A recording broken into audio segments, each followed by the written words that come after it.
Budget ২০২৫-২৬ পেশ করছিলেন অর্থ উপদেষ্টা বিটিভির সৌজন্যে। আমরা এতক্ষণ যুক্ত ছিলাম সেখানে। আমাদের সঙ্গে আমার সহকর্মী নাইমা আবির আছেন। আবির, আমরা তো কোন কোন পণ্যের দাম বাড়ছে, কোন কোন পণ্যের দাম কমছে, সেই বিষয়গুলো নিয়ে কথা বলছিলাম। একটু আপনি বলবেন গাড়ির প্রসঙ্গে, গাড়ির কি এবার দাম বাড়ছে নাকি কমছে? যারা গাড়ি কিনবে প্রস্তুতিতে রয়েছে তাদের উদ্দেশ্যে কি বার্তা দেবেন?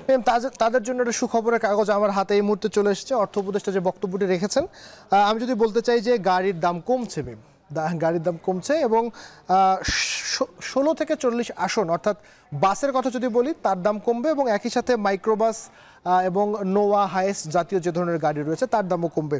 এবং আরেকটি বিষয় একটু বলে রাখি মিম, যে টায়ার অর্থাৎ গাড়ির যে টায়ার প্রয়োজন হয় চাকার, সেই টায়ারের দামও কমবে।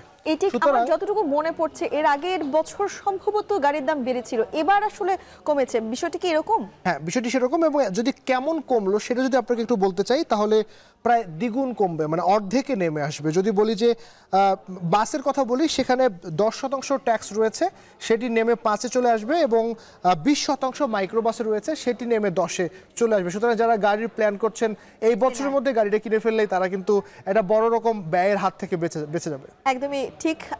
আবির, আপনাকে ধন্যবাদ জানাচ্ছি আমাদের সঙ্গে এই নতুন অর্থ বছরের যে বাজেট, সেই বাজেটের আয়োজনে যুক্ত হবার জন্য। আপনাকে ধন্যবাদ।